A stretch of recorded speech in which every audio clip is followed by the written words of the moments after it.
Model verbs ಕಲಿಯೋದು ಅಂದರೆ ತುಂಬ ಕನ್ಫ್ಯೂಸಿಂಗ್ ಅಂತ ತುಂಬ ಜನ ಹೇಳ್ತಾರೆ. ಮೋಡಲ್ ವರ್ಬ್ಸ್ನ ಕಲಿಬೇಕು ಅಂತ ಕಲಿಬೇಡಿ, ಅದನ್ನ ಗಟ್ಟು ಮಾಡಬೇಡಿ. ಗಟ್ಟೆಲ್ಲ ಮಾಡೋಕ್ಕೋದ್ರೆ ಏನಾಗುತ್ತೆ ಅಂತ ಹೇಳಿದ್ರೆ ತುಂಬ ಕನ್ಫ್ಯೂಸಿಂಗ್ ಆಗುತ್ತೆ. ಅದನ್ನು ಎಲ್ಲಿ ಯೂಸ್ ಮಾಡಬೇಕು, ಹೇಗೆ ಯೂಸ್ ಮಾಡಬೇಕು, ಆ್ಯಂಡ್ ಜಸ್ಟ್ ಅದ್ರ ಮೀನಿಂಗ್ ಏನು ಅಂತ ತಿಳ್ಕೊಳ್ಳಿ, ಎಲ್ಲಿ ಹೇಗೆ. ಬಟ್ ಆ್ಯಂಡ್ ಅದ್ರ ಮೀನಿಂಗ್ ಏನು ಅಂತ ತಿಳ್ಕೊಂಡ್ರೆ ನಿಮಗೆ ಲೈಫ್ ಲಾಂಗ್ ಮೋಡಲ್ ವರ್ಬ್ಸ್ ಬಗ್ಗೆ ಕನ್ಫ್ಯೂಸೇ ಆಗಲ್ಲ. Hi, I am Aishwarya. In my channel, you are going to get a lot of easy English videos, especially for English beginners. In my previous video, I have briefly explained about modal verbs, can, could, will, shall. And in today's video, we are going to cover rest of all the modal verbs. Part 1 video link na description ಅಲ್ಲಿ ಹಾಕಿರ್ತೀನಿ. ಮೊದಲು ಆ video ನೋಡ್ಕೊಂಡು ಬಂದು ಈ video ನೋಡಿ, so that it will be continuing from the past video. Last ವಿಡಿಯೋದಲ್ಲಿ ನಾವೇನು ಕಲ್ತಿದ್ದೀವಿ ಅಂದರೆ ಕ್ಯಾನ್, ಕುಡ್, ವಿಲ್, ಶೆಲ್ ಕಲ್ತಿದ್ದೀವಿ. In today's video we are going to learn should, would, may, might, must. We will start with would. Would ತುಂಬ confuse ಆಗೋ word, ಅದು ನನಗೆ ಗೊತ್ತಿರೋ ವಿಷಯ. ವರ್ಡ್ ಅಲ್ಲ, ವರ್ಬ್. ಯಾಕಂದರೆ ನನಗೂ ತುಂಬ ಕನ್ಫ್ಯೂಸ್ ಆಗ್ತಾ ಇತ್ತು. ಯಾಕಂತ ಹೇಳಿದ್ರೆ 3 to 4 ಸಿಚುವೇಷನಲ್ಲಿ ವುಡ್ ಅಂತ ಯೂಸ್ ಮಾಡ್ತೀವಿ. ಸೊ ಯಾಕೆ ಈ ಸಿಚುವೇಷನಲ್ಲಿ ವುಡ್ ಬರುತ್ತೆ, ಇದರಲ್ಲೇ ವುಡ್ ಬರುತ್ತೆ, ಇದರಲ್ಲೇ ವುಡ್ ಬರುತ್ತೆ, ನಂಗೆ ಕನ್ಫ್ಯೂಸ್ ಆಗ್ತಿದೆ, ಕಲಿಯೋದೇ ಬೇಡ ಅಂತ ಸ್ಟಾಪ್ ಮಾಡಿಬಿಡ್ತಾರೆ. ಅದನ್ನು ಮಾಡಬೇಡಿ. ಸೊ ನಾನು ಏನು ಹೇಳ್ತೀನಿ ಅಂತ ಹೇಳಿದ್ರೆ ಒಂದು 3 ಪಾಯಿಂಟ್ ಹೇಳ್ತೀನಿ. ಈ 3 ಪಾಯಿಂಟಲ್ಲಿ ಈ 3 ಸಿಚುವೇಷನಲ್ಲೇ ವುಡ್ನ ಯೂಸ್ ಮಾಡಬೇಕು ಅಂತ ಸುಮ್ಮನೆ ಮೈಂಡಲ್ಲಿ ಫಿಕ್ಸ್ ಆಗಿ ಅದು ಬಿಟ್ಟು ನೀವು ಎಲ್ಲೂ ವುಡ್ನ ಯೂಸ್ ಮಾಡೋ ಸಿಚುವೇಷನ್ನೇ ಬರೋದಿಲ್ಲ. ಫಸ್ಟ್ ಒನ್, ಪೊಲೈಟಾಗಿ ಏನಾದ್ರು ರಿಕ್ವೆಸ್ಟ್ ಕೇಳ್ತಾ ಇದ್ದೀರಾ, ಯಾರನ್ನ ರಿಕ್ವೆಸ್ಟ್ ಮಾಡಬೇಕು. ಆಗ ನೀವು ಒಂದು ಕಾಫಿ ಟೇಸ್ಟ್ ಮಾಡ್ತೀರಾ ಅಂತ ಹೇಳಬೇಕು ನೀವು. ಆವಾಗ would you like some coffee, ನನ್ನ ಜೊತೆ ಬರ್ತೀರಾ, ಅಲ್ಲಿಗೆ ಹೋಗಬೇಕು, would you mind coming with me, ಈ ಥರ ಮಾತಾಡಿ. ಸೊ ಪೊಲೈಟಾಗಿ ರಿಕ್ವೆಸ್ಟ್ ಮಾಡಬೇಕು ಅಂತ ಹೇಳಿದ್ರೆ ವುಡ್ ಯೂಸ್ ಮಾಡಬೇಕು ಅಂತ ಯೂಸ್ ಮಾಡಿ. That's it. Second situation, past habits ಬಗ್ಗೆ ಮಾತಾಡೋದು. ಇದಂತೂ ತುಂಬ ಇಂಪಾರ್ಟೆಂಟ್ ಸ್ಪೋಕನ್ ಇಂಗ್ಲೀಷ್ಗೆ. ಓಕೆನಾ? ಎಷ್ಟು ಇಂಪಾರ್ಟೆಂಟ್ ಅಂದರೆ ಒಂಥರ ಇದೊಂದು ಮೇನ್ ಅಂದರೆ ಮೇನ್. ನೀವು ಬರ್ಕೊಳ್ಳಿ, ಪಾಸ್ಟ್ ಬಗ್ಗೆ ಮಾತಾಡೋದು ಯಾವಾಗಲೂ ಬರ್ತಾ ಇರುತ್ತೆ. ಯಾವ ಥರ ಯೂಸ್ ಆಗುತ್ತೆ ವುಡ್ ಅಂತ ಹೇಳಿದ್ರೆ, ನಾನು ಚಿಕ್ಕವಳಾಗಿದ್ದಾಗ ಡೈಲಿ 6 ಗಂಟೆಗೆ ಎದ್ದೇಳ್ತಿದ್ದೆ. ಹ್ಯಾಬಿಟ್, ಇದೊಂದು ಹ್ಯಾಬಿಟ್ ಆಗಿತ್ತು, ಡೈಲಿ ಎದ್ದೇಳ್ತಾ ಇದ್ರಿ. ಆಮೇಲೆ ನಾನು ಕಾಫಿ ಕುಡಿತಾ ಇದ್ದೆ. ಇದು ಆ ಟೈಮಲ್ಲಿ ಕಾಫಿ ಕುಡಿತಾ ಇದ್ದೆ ಎದ್ಮೇಲೆ. ಆಮೇಲೆ ನಾನು ಸ್ಕೂಲ್ಗೆ ಹೋಗ್ತಾ ಇದ್ದೆ. ಓಕೆನಾ? ಹೋಗ್ತಾ ಇದ್ದೆ. ಒಂದು ಏನಾಯಿತು, ಬೆಳಗ್ಗೆ ಎದ್ದೇಳ್ತಾ ಇದ್ದೆ, ಕಾಫಿ ಕುಡಿತಾ ಇದ್ದೆ, ಸ್ಕೂಲ್ಗೆ ಹೋಗ್ತಾ ಇದ್ದೆ. 3 ಹ್ಯಾಬಿಟ್ ಅಲ್ವಾ, ಇದನ್ನು ಎಕ್ಸ್ಪ್ಲೇನ್ ಮಾಡಬೇಕು ಒಬ್ಬರಿಗೆ. ಸೊ ವುಡ್ನ ಪಾಸ್ಟಲ್ಲಿ ಹ್ಯಾಬಿಟ್ನ ಮಾತಾಡೋಕ್ಕೆ ಯೂಸ್ ಮಾಡ್ತಾರೆ ಅಂತ ರೆಕಾರ್ಡ್ ಮಾಡ್ಕೊಳ್ಳಿ ಮೈಂಡಲ್ಲಿ. ಈಗ when I was A kid, I would wake up at 6 AM. I would wake up at 6 AM. And then I would have my coffee. After that, I would go to my school. ಈ ಥರ ಮಾತಾಡಿ. ಅರ್ಥ ಆಯ್ತಾ? When I was a kid, I would wake up, I would have a coffee, I would go to my work, then I would chill with my children. This is how you have to speak English with using would. That's enough. Third situation, would ಎಲ್ಲಿ use ಮಾಡ್ತೀವಿ ಅಂದರೆ imaginary ಸಿಚುವೇಷನಲ್ಲಿ. ನಾವು ಯಾವಾಗ imagination ಮಾಡ್ಕೊಂಡು ಮಾತಾಡ್ತೀವಿ ಪ್ರೆಸೆಂಟಲ್ಲಿ, ಆವಾಗ wood use ಮಾಡೋದು. Wood ಅಂತೂ ತುಂಬ ಇಂಪಾರ್ಟೆಂಟ್. ನಾನು ಹೇಳ್ತಿದ್ದೀನಿ, ನಾನು 3 ಏನು ಪಾಯಿಂಟ್ ಹೇಳಿದೆ ಅದನ್ನು ನಿಜವಾಗ್ಲೂ ಬರೋದು ಪ್ರಾಕ್ಟೀಸ್ ಮಾಡಿ. ಓಕೆನಾ? ಪ್ರೆಸೆಂಟಲ್ಲಿ ಇಮೇಜ್ ಮಾಡ್ಕೊಳ್ತೀರಾ. ಏನಂತ ಅಂದರೆ, ನನ್ನ ಹತ್ರ ಮಿಲಿಯನ್ ಇದ್ದಿದ್ದರೆ ನಾನು ಆಲ್ ಓವರ್ ದಿ ವರ್ಲ್ಡ್ ನಾನು ಟ್ರಾವೆಲ್ ಮಾಡ್ತಾಯಿದ್ದೆ. ಇದನ್ನು ಯಾವ ಥರ ಮಾತಾಡಬೇಕು ಅಂದರೆ ಹ್ಯಾವ್ ಯೂಸ್ ಮಾಡಿ, ಮತ್ತು ವಿಲ್. ಓಕೆನಾ? ಹ್ಯಾವ್ ಮತ್ತು ವಿಲ್ 2 ಪ್ರೆಸೆಂಟ್. ಬಟ್ ನೀವು ಇಲ್ಲಿ ಏನು ಮಾಡಬೇಕು ಅಂದರೆ, ಹ್ಯಾವ್ಗೆ ಪಾಸ್ಟ್ ಟೆನ್ಸ್ ಏನು ಅಂದರೆ ಹ್ಯಾಡ್. ಓಕೆನಾ? Had. If I had $1 million, if I had $1 million, I will travel the world. ಹಂಗೆ ಯೂಸ್ ಮಾಡಬಾರ್ದು. I would travel the world. If I had $1 million, I would travel the world. If I had $1 million, I would travel the world. But ನನ್ನ ಹತ್ರ $1 million ಇಲ್ಲ, ನಾನು travel ಮಾಡಲ್ಲ, ಮನೇಲೇ ಇದ್ದೀನಿ. ಅರ್ಥ ಆಯ್ತಾ? If I had $1 million, I would travel the world. But ಇಲ್ಲಿ ನನ್ನ ಹತ್ರ ಅಮೌಂಟ್ ಇಲ್ಲ, ನಾನು ಟ್ರಾವೆಲ್ ಮಾಡ್ತಾ ಇಲ್ಲ. ನಿಮ್ಮ ಫ್ರೆಂಡ್ ಜೊತೆ ಮಾತಾಡ್ತಿರ್ತೀರ, ಇಲ್ಲಿ ನನ್ನ ಹತ್ರ $1 million ಇದ್ದಿದ್ರೆ ನಾನೇ ಇಲ್ಲಿ ಕೂರ್ತಿರ್ತಿದ್ದೆ. ಈ ಒಂದು ವೆದರಲ್ಲಿ ನಾನು ಇವಾಗ all over the world travel ಮಾಡ್ಕೊಂಡು ಕೂತಿರ್ತಿದ್ದೆ. ಬಟ್ ನಾನು ಇವಾಗ ದುಡ್ಡಿಲ್ಲ, ಇಲ್ಲೇ ಕೂತಿದ್ದೀನಿ. ಬಟ್ ಪ್ರೆಸೆಂಟಲ್ಲೇ ನೀವು ಏನೋ ಒಂದು ಇಮ್ಯಾಜಿನೇಷನ್ ಮಾಡ್ಕೊಂಡು ಹೇಳ್ತಾ ಇದ್ದೀರಾ ಅಲ್ವಾ. ಈ ಸಿಚುವೇಷನಲ್ಲಿ ಏನು ಹ್ಯಾವ್ ಇದೆ ಅದನ್ನ ಹ್ಯಾಡ್ ಮಾಡಿ. ವಿಲ್ ಅಂತಿರೋದನ್ನ ವುಡ್ ಮಾಡಿ. ಸಿಂಪಲ್. ಯಾವುದು ಗ್ರಾಮ್ಯಾಟಿಕಲ್ ಆಗಿ ನೀವು ಹೋಗಬೇಡಿ. ಯಾವನ್ನ ಹ್ಯಾಡ್ ಮಾಡಿದ್ರಿ, ವಿಲ್ನ ವುಡ್ ಮಾಡಿದ್ರಿ. That's it. If I had $1 million, I would travel the world. If I were you, I would be so happy.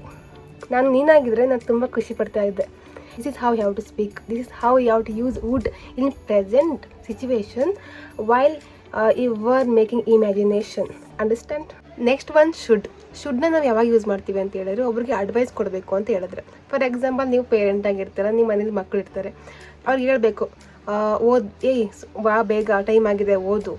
ಈಗ ಎಲ್ಲಾದ್ರೂ ಒಂದು ಮೆಡಿಸಿನ್ ಕೊಡಬೇಕು, ಆಗ ತಗೋ ಈ ಮೆಡಿಸಿನ್ ತಗೊಂಡ್ರೆ ಒಳ್ಳೆಯದು. ನೀವು ಅಡ್ವೈಸ್ ಮಾಡ್ತಾ ಇದ್ದೀರಾ ನೀವು ಅಲ್ವಾ, ತಗೋ ಅಂತ ಹೇಳ್ತಾ ಇದ್ದೀರಾ, ಒಂದು ಅಡ್ವೈಸ್ ಮಾಡ್ತಾ ಇದ್ದೀರಾ. ಈ ಟೈಮಲ್ಲಿ ಯಾವ ಥರ ಯೂಸ್ ಮಾಡಿ ಅಂದರೆ ಯು ಶುಡ್, ನೀವು ಏನು ಸಬ್ಜೆಕ್ಟ್ ಇದೆ ಅದಕ್ಕೆ ಶುಡ್ ಅಂತ ಯೂಸ್ ಮಾಡಿ ಅಷ್ಟೇ. You should take this medicine, you should read ಮಾಡು, ಒಳ್ಳೇದಲ್ವಾ, ನಾನು ಅಡ್ವೈಸ್ ಮಾಡ್ತಾ ಇದ್ದೀನಿ, ರೀಡ್ ಮಾಡು. ಆ ಥರ ಸಿಚುವೇಶನ್ ಹೇಳಬೇಕು ಅಂದಾಗ ಶುಡ್ ಯೂಸ್ ಮಾಡಿ. You should take this medicine, you should read, you should go there today. ಯಾಕೆ ಅಡ್ವೈಸ್ ಹೋದ್ರೆ ನಿಂಗೆ ಒಳ್ಳೇದು, ಬೇಗ ಹೋದರೆ ಬಸ್ ಮಿಸ್ ಮಾಡ್ಕೊಳ್ಳಲ್ಲ ನೀನು, ನನ್ನ ಅಡ್ವೈಸ್ ನಿನಗೆ. So you should go there before bus arrives. You should go, you should sit here, ಇಲ್ಲಿ ಕೂತ್ಕೋ, ಚೆನ್ನಾಗಿದೆ place. You should sit here, you should stand when some elder people comes to you. This is how you to use should. Very simple. ಯಾವಾಗ ನೀವು advice ಕೊಡಬೇಕು ಆವಾಗ should use ಮಾಡಿ, that's it. Second situation where we can use should ಅಂತ ಹೇಳಿದ್ರೆ, expectation, ನಿಮ್ಮದೇ ಒಂದು own expectation ಇರುತ್ತೆ. ಆ ಟೈಮಲ್ಲಿ ನೀವು ಶುಡ್ ಯೂಸ್ ಮಾಡ್ತೀರಾ. ಎಲ್ಲಿ ಅಂತ ಹೇಳಿದ್ರೆ, ಫಾರ್ ಎಕ್ಸಾಂಪಲ್ ನಿಮ್ಮ ಮನೆಯಲ್ಲೇ ನಿಮ್ಮ ಫ್ರೆಂಡ್ಸ್ ಎಲ್ಲ ಬಂದಿರ್ತಾರೆ, ಬಟ್ ಒಬ್ಬ ಫ್ರೆಂಡ್ ಮಾತ್ರ ಬಂದಿರಲ್ಲ, ಏನೋ ಶ್ವೇತಾ ಬಂದಿರಲ್ಲ. ಆ ಟೈಮಲ್ಲಿ ನೀವು ಯಾವ ಥರ ಅನ್ಬೋದು ಅಂತ ಹೇಳಿದ್ರೆ, ಎಲ್ಲ ಬಂದಿದ್ದಾರೆ, ಯಾಕೆ ಶ್ವೇತಾ ಬಂದಿಲ್ಲ ಅಂತ ಕೇಳ್ತಾರೆ. ಆಗ ಆ ಶ್ವೇತಾ ನಿಮ್ಗೆ ಮೊದಲೇ ಹೇಳ್ತಾರೆ ಏನಂತ ಅಂದರೆ, ಬೈ 6 o'clock ನಾನು ಬಂದಿರ್ತೀನಿ ಅಂತ. ಬಟ್ ಟೈಮ್ ಇವಾಗ 6:05, 6:20 ಏನೋ ಆಗಿರುತ್ತೆ. ಆಗ ನೀವು ಹೇಳ್ತೀರಾ she should be year by now, she should be year by now. ಅಂದರೆ ನಿಮ್ಮ ಎಕ್ಸ್ಪೆಕ್ಟೇಷನ್ ಏನು ಅಂದರೆ, ಹೌದು ನಂಗೆ ಹೇಳಿದ್ದಾಳೆ, ಅವಳು ಇಲ್ಲಿ ಬಂದಿರಬೇಕಿತ್ತು, ಹೌದು ಈ ಟೈಮಲ್ಲಿ ಇಲ್ಲಿ ಇರಬೇಕಿತ್ತು ಅವಳು, she should be year by now, but she is not year ಅಲ್ವಾ. ಈ ಥರ ಸಿಚುವೇಷನಲ್ಲಿ ನೀವು ಶುಡ್ನ ಯೂಸ್ ಮಾಡಿ. ಇನ್ನೊಂದು ಎಕ್ಸಾಂಪಲ್ ಏನು ಅಂದರೆ, ನೀವು ಬ್ಯಾಂಕ್ ಮನೆ ನಿಂತಿರ್ತೀರ, ಬ್ಯಾಂಕ್ ಯೂಸ್ವಲಾಗಿ ಓಪನ್ ಆಗೋದು 10 o'clockಗೆ. ಆಗ bank should be open by 10 o'clock, but it hasn't been opened ಅಲ್ವಾ. ಆ ಥರ ಮಾತಾಡ್ಬೋದು. ಬ್ಯಾಂಕು 10 o'clockಗೆ ಓಪನ್ ಆಗಬೇಕಿತ್ತು, ಯೂಸ್ವಲಾಗಿ 10 o'clockಗೆ ಓಪನ್ ಆಗೋದು, ಬಟ್ ಎಕ್ಸ್ಪೆಕ್ಟೇಷನ್ ಅಲ್ವಾ ಅದು, ಬಟ್ ಓಪನ್ ಆಗಿಲ್ಲ ಅದು. ಕೇಳ್ತಾರೆ ಯಾರಾದರೂ ಬ್ಯಾಂಕ್ ಯಾಕೆ ಓಪನ್ ಆಗಿಲ್ಲ ಅಂತ. ನೀವು ಹೇಳ್ತೀರಾ ಬ್ಯಾಂಕ್ ಓಪನ್ ಆಗಿರಬೇಕಿತ್ತಲ್ಲ ಇವಾಗ, bank should be open by ನಾವು, but it's 10:30, still is not opened. ಈ ಥರ ಮಾತಾಡಿ, that's it. Next modal verb ಮೇನ ಯಾವಾಗ ಯೂಸ್ ಮಾಡಬೇಕು ಅಂದರೆ, ಪಾಸಿಬಿಲಿಟಿ ಇದ್ದಾಗ. ನಿಮಗೆ ಏನೋ ಒಂದು ಆಗ್ಬೋದು, ಬರುತ್ತೆ, ಬರಲ್ಲ, ನಾನು ಹೋಗ್ಬೋದು, ನಿಮಗೆ ಒಂಥರ 50-50 ಥರ ಸಿಚುವೇಶನ್ ಇರುತ್ತೆ. ಆ ಟೈಮಲ್ಲಿ ನೀವು ಮೇ ಯೂಸ್ ಮಾಡಿ. ಇವತ್ತು ವೆದರ್ ನೋಡ್ತೀರಾ, ವೆದರ್ ನೋಡಿ ನಿಮ್ಗೆ ಅನಿಸುತ್ತೆ ಮಳೆ ಬರ್ಬೋದೇನೋ ಅಂತ ಅನಿಸುತ್ತೆ. ಈ ಟೈಮಲ್ಲಿ ನೀವು ಯಾವ ಥರ ಹೇಳಿ ಅಂದರೆ, ಇಟ್ ಮೇ ರೇನ್ ಟುಡೇ. ಮತ್ತು ಇನ್ನೊಂದು ಸಲ ಯಾವ ಥರ ಅಂತ ಹೇಳಿದ್ರೆ, ನನ್ನ ತಂಗಿ ಇವತ್ತು ಬರ್ಬೋದು ಸ್ಕೂಲಿಂದ, ಹಾಸ್ಟೆಲಿಂದ ಅಂತ ಇರುತ್ತೆ, ಬಟ್ ನಿಮಗೇನೋ 50-50 ಗ್ಯಾರಂಟಿ ಇರಲ್ಲ. ಆ ಟೈಮಲ್ಲಿ ಯಾವ ಥರ ಅಂದರೆ, she may come today, but ನಿಮ್ಗೆ ಗೊತ್ತಿಲ್ಲ, ಬರ್ಬೋದು, ಬರದೇ ಇದ್ರೂ ಇರ್ಬೋದು. It may rain today, she may come, may be she may not come also, but she may come ಅಂತ ನೀವು ಏನೋ ಒಂಥರ ಪಾಸಿಬಿಲಿಟಿ ಇರುತ್ತಲ್ಲ 50-50%, ಆ ಥರ ಸಿಚುವೇಶನ್ಗೆಲ್ಲ ಈ ಥರ ಯೂಸ್ ಮಾಡಿ. ಸೆಕೆಂಡನೇ ಸಿಚುವೇಶನ್ ಮೇನ ಎಲ್ಲಿ ಯೂಸ್ ಮಾಡ್ತೀವಿ ಅಂದರೆ, ಪರ್ಮಿಷನ್ ಕೇಳುವಾಗ. ಎಲ್ಲೋ ಕೂತ್ಕೋಬೇಕಿರುತ್ತೆ, ನಾನು ಕೂತ್ಕೋಬೋದಾ ಇಲ್ಲಿ, may I sit here, may I take this pen, may I go there. Permission ಕೇಳ್ತಾ ಇದ್ದೀರಾ ನಿಮ್ಮ ಟೀಚರ್ನ, ಸರ್ ನಾನು ಹೊರಗಡೆ ಹೋಗ್ಬೋದಾ, may I go out from the school. ಆ ಥರ ನೀವು ಮಾತಾಡಿ. ಏನೋ ಪರ್ಮಿಷನ್ ಕೇಳುವಾಗ ದಟ್ಸ್ ಇಟ್, ಮೇ ಯೂಸ್ ಮಾಡೋದು. ನೆಕ್ಸ್ಟ್ ಮಾಡಲ್ ವರ್ಬ್ ಮೈಟ್ ಯಾವ ಥರ ಯೂಸ್ ಆಗುತ್ತೆ ಅಂದರೆ, ಇದು ಇಸ್ ಜಸ್ಟ್ ಲೈಕ್ ಮೇ ಥರನೇ ಯೂಸ್ ಆಗುತ್ತೆ, ಬಟ್ ಮೇಗಿಂತ ತುಂಬ ಪಾಸಿಬಿಲಿಟಿ ಕಡಿಮೆ ಇದ್ದಾಗ ಇದನ್ನು ಯೂಸ್ ಮಾಡಿ.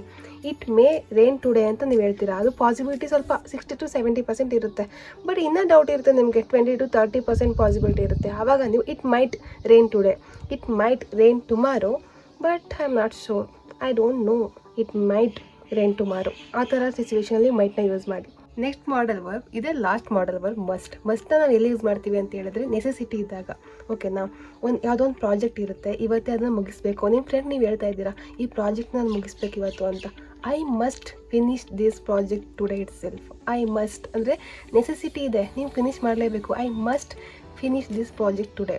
ಇನ್ನೊಂದು ಎಕ್ಸಾಂಪಲ್ ಯಾವ ಥರ ಹೇಳ್ಬೋದು ಅಂತಂದರೆ, I must reach there on time.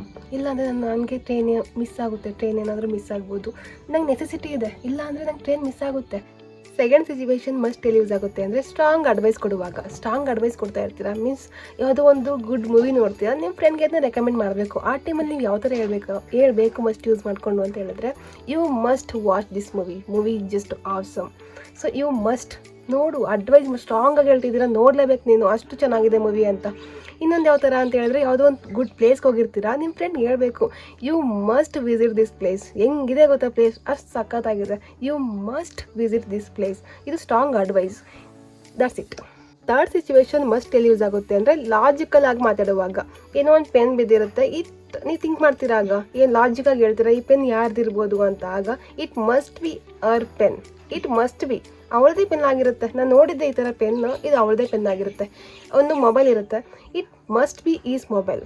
ಯಾಕೆಂದರೆ ನೋಡಿದ್ದೀರಾ ಈ ಥರ ಪೌಚೆಲ್ಲ ಇರೋದು ಅವನದೇನೆ, so it must be his mobile ಅಂತ ನೀವು ಗೆಸ್ ಮಾಡ್ತೀರಾ. ಏನೋ ಲಾಜಿಕಲ್ ಆನ್ಸರ್ ಮಾಡಬೇಕು ಅಂತ ಹೇಳಿದ್ರೆ ಮಸ್ಟ್ ಯೂಸ್ ಮಾಡಬೇಕು. This is all about modal verbs. ಇದು ಅಲ್ಲದೆ ಇನ್ನು 3 ಮೋಡಲ್ ವರ್ಬ್ಸ್ ಇದೆ. ಯಾವುದು ಅಂತ ಹೇಳಿದ್ರೆ have to, need to, ought to. ಓಕೆನಾ, this is not necessary for spoken English, but if you would like me to make a video on this topic, please let me know in the comment so that I can make the video on this also. But spoken ಇಂಗ್ಲೀಷ್ಗೆ ಇದು ಅಷ್ಟು important ಅಲ್ಲ. ಮೇನಾಗಿ ಏನು important ಅಂತ ಹೇಳಿದ್ರೆ 9 model verbs ಏನು ಹೇಳಿದ್ದೀನಿ ಅಲ್ವಾ, ಅದು ಮೇನಾಗಿ ಸ್ಪೋಕನ್ ಇಂಗ್ಲೀಷ್ಗೆ ಇಂಪಾರ್ಟೆಂಟು. ನಿಮಗೆ ಬೇರೆ ಪರ್ಪಸ್ಗೆ ನಿಮ್ಗೆ ಇನ್ನೂ ಬೇಕು, have to, need to, ought to ಅದನ್ನು ಬೇಕು ಅಂತ ಹೇಳಿದ್ರೆ let me know in the comment so that ನನಗೆ ಅದು ಇಂಪಾರ್ಟೆಂಟ್ ಆಗಿದ್ರೆ ನಾನು ನಿಮಗೆ ವಿಡಿಯೋ ಮಾಡಾಕ್ತೀನಿ. ಓಕೆನಾ, so this is all about today's video. I will be see you in my next weekend video. Tata, bye.